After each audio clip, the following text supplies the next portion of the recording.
আমরা এই ঢাকা শহরকে বদলে দেওয়ার জন্য ইতিমধ্যে যে কাজগুলো করেছি আমরা জানেন, আমরা একটা অ্যাপ করেছি www.nagorikSeba.net নামে।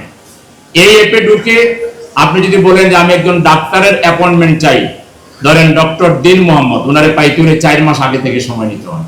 আপনারা আমাদের অ্যাপে ঢুকে বলবেন যে ডাক্তারকে আমরা তাড়াতাড়ি পেতে চাই, আমরা চেষ্টা করব এজ আর্লি এজ পসিবল এই ডাক্তারের অ্যাপয়েন্টমেন্ট করে দেওয়ার জন্য।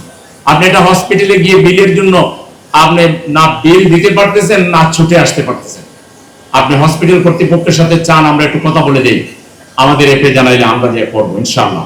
আপনার একটা বাসা থেকে স্যাম্পল কালেকশন করা দরকার, আপনি ডায়াগনস্টিক সেন্টারে যেতে পারবেন না, হাসপাতালে যেতে পারবেন না, ফার্মেসিতে যেতে পারবেন না।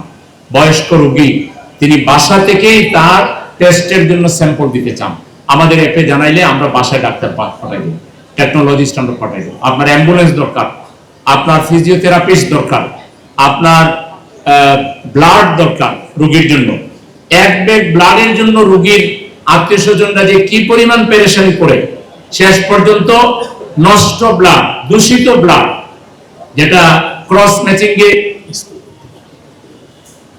ম্যাচিংয়ে যেগুলো মাদক সেবীদের রক্ত বলে প্রমাণিত হয়, সেটাই আমাদের শিরায় আমরা 10,000 টাকা দিয়ে কিনে ঢুকে দিই আমার রোগীকে আরো ধ্বংস করে দিই। আমরা একেবারে টাটকা ব্লাড দেব, লাইভ ব্লাড দেব, মানে আপনি এখন ফোন করবেন এখনই একজনকে পাঠানো হবে যিনি যে উষ্ণ রক্তটা আপনার আত্মীয়কে দিয়ে আসবে। এইভাবে সমাজে অনেক ভালো কাজ, আপনার বাসার এসি নষ্ট হয়ে গেছে, ফ্রিজ নষ্ট হয়ে গেছে, লিফট নষ্ট হয়ে গেছে, পানির ট্যাঙ্কি নষ্ট হয়ে গেছে, হোম অ্যাপ্লায়েন্সের যে কোনো কাজ আপনি আমাদের অ্যাপে ঢুকে সাহায্য চাইলে আমাদের সাহায্য কর্মীরা, ভলান্টিয়াররা, কুইক রেসপন্স টিমের সদস্যরা তারা চেষ্টা করবে আপনাদের যে কোনো সমস্যার সমাধান করার জন্য। আপনারা চাইলে আমরা সহযোগিতা করব। আমরা চাচ্ছি আমরা নগরের দায়িত্ব পেলে কি ধরনের জনবান্ধব আমরা হব, জবাবদিহিমূলক হব, এটার একটা ডেমনস্ট্রেশন আমরা দেওয়ার চেষ্টা করতেছি যে দেখেন আমরা ক্ষমতায় না গিয়েও কিন্তু এরকম কাজ করা সম্ভব।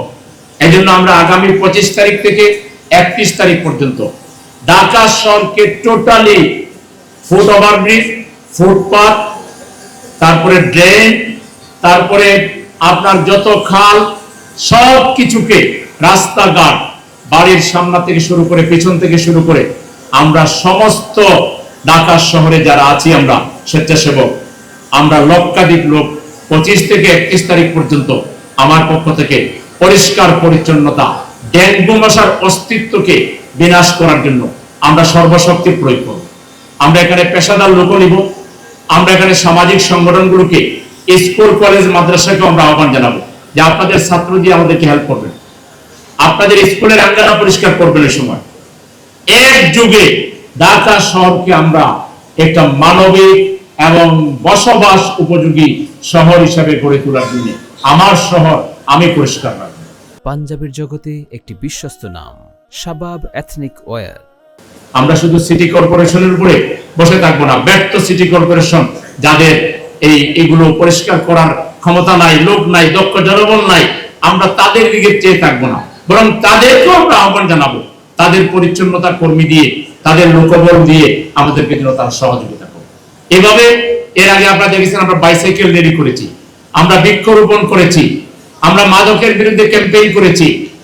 এইভাবে ঢাকাকে বদলে দেওয়ার জন্য, পরিবর্তন করার জন্য, নতুনত্ব আনার জন্য, এবং আমরা ইনশাআল্লাহ সামনে বড় পর্দায় এরকম স্টেজ করে বড় পর্দায় দেখা দেব যানজট নিরসনে আমরা কি পদক্ষেপ নেব, উন্নত বিশ্ব কি করে তার আদলে আমরা কি করব, জলাবদ্ধতা দূর করার জন্য আমরা দেখিয়ে দিব যে জলাবদ্ধতা দূর করার জন্য উন্নত বিশ্ব কি করে আমরা সেটা কিভাবে করব, এটা আমরা দেখাই দেব।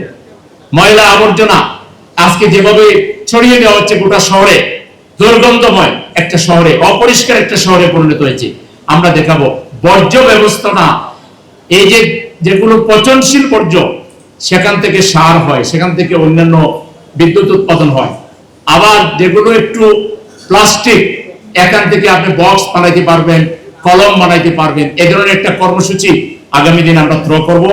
আমরা বক্স বানাই দিব, এই বক্সে প্লাস্টিক গুলো আপনারা, মাশাআল্লাহ কারেন্ট চলে গেল না, আসলো কে হাত দিলেন? হ্যাঁ, এটা আওয়াজ হলো।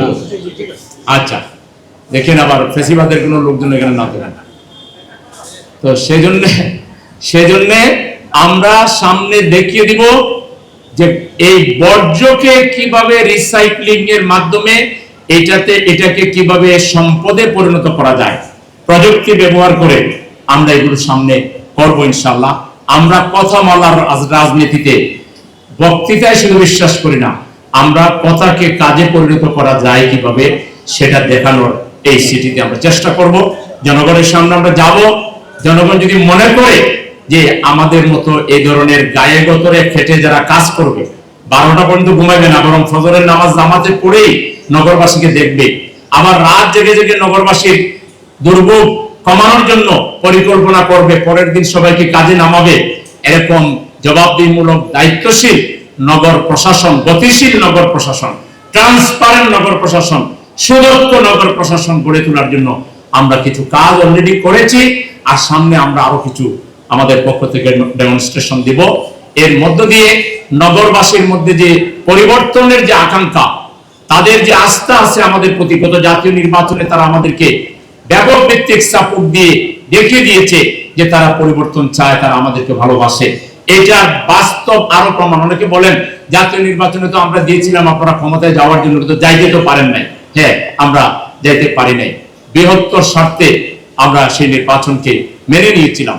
কিন্তু আগামী স্থানীয় নির্বাচন, যেটা হলো মানুষের সেবা দেওয়া নেওয়ার একটা ব্যাপার, এই অধিকারকে কাউকে কেড়ে নিতে আমরা মোটেই সুযোগ দেব না। আমাদের সর্বশক্তি প্রয়োগ করে আমরা জনগণের ম্যান্ডেট, জনগণের কাঙ্ক্ষিত জায়গায় যাতে পৌঁছে এবং সঠিকভাবে গণনা হয়, সঠিকভাবে রেজাল্ট হয়, সঠিক ব্যক্তিরা যাতে দায়িত্ব পায়, সেই ব্যাপারে আমাদের পক্ষ থেকে সর্বশক্তি ন্যায়ানুগ আমাদের যে পদক্ষেপ, নিয়মতান্ত্রিক যে জোরালো পদক্ষেপ, সেটা কিন্তু আমরা গ্রহণ করবো ইনশাআল্লাহ। আপনাদেরকে সাথে নিয়ে গ্রহণ করবো।